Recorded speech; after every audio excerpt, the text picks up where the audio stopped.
आज का वचन। पहला पाठ रोमियो के नाम संत पौलुस का पत्र, अध्याय 8 पद संख्या 31 से 39।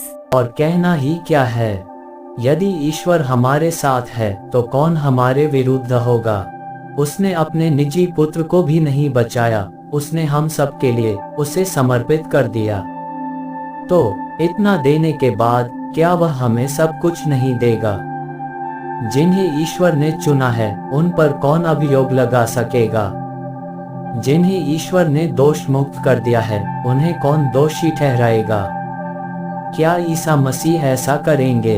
वह तो मर गए, बल्कि जी उठे और ईश्वर के दाहिने विराजमान होकर हमारे लिए प्रार्थना करते रहते हैं। कौन हमको मसीह के प्रेम से वंचित कर सकता है?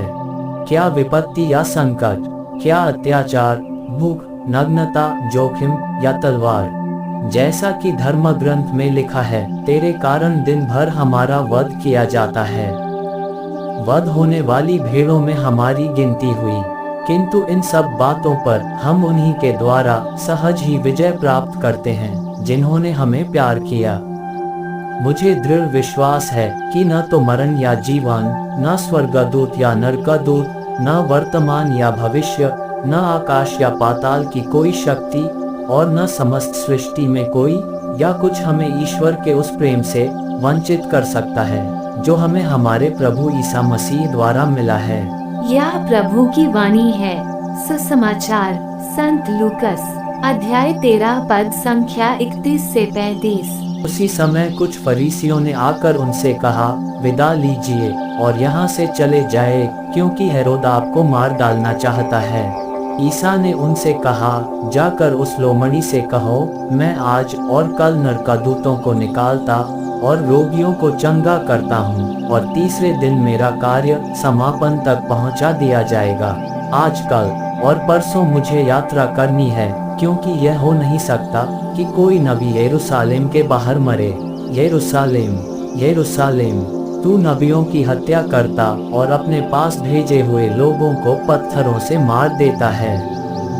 मैंने कितनी बार चाहा कि तेरी संतान को एकत्र कर लूं, जैसे मुर्गी अपने चूजों को अपने डैनों के नीचे एकत्र कर लेती है, परंतु तुम लोगों ने इनकार कर दिया। देखो, तुम्हारा घर उजाड़ छोड़ दिया जाएगा। मैं तुमसे कहता हूँ, तुम मुझे तब तक नहीं देखोगे जब तक तुम यह न कहोगे, धन्य है वह जो प्रभु के नाम पर आते हैं। यह प्रभु का पवित्र सुसमाचार है।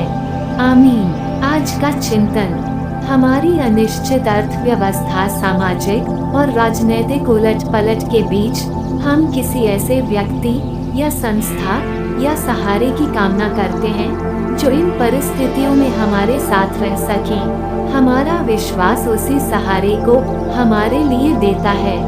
हमारे आनंद, दुख या कठिन परिस्थितियों में यद्यपि हम ईश्वर से मुख मोड़ लेते हैं, फिर भी यीशु ख्रिस्त की मध्यस्थता द्वारा ईश्वर का प्रेम सदा हमारे साथ है। इसीलिए कहा गया है, ईश्वर के प्रेम से हमें कौन वंचित कर सकता है। आज के सुसमाचार में वही विश्वास हमें यीशु ख्रिस्त में नजर आता है, जहां उन्हें अपने पिता के प्रेम पर पूरा विश्वास है। इसलिए हेरोद की चेतावनी पर भी वह अपनी यात्रा आगे नहीं बढ़ाना चाहते हैं। आज हम विशेष रूप से चिंतन करें, क्या व्यक्तिगत रूप से उनके प्रेम की उपस्थिति को अपने जीवन में समझ पाने में सक्षम है। आमीन।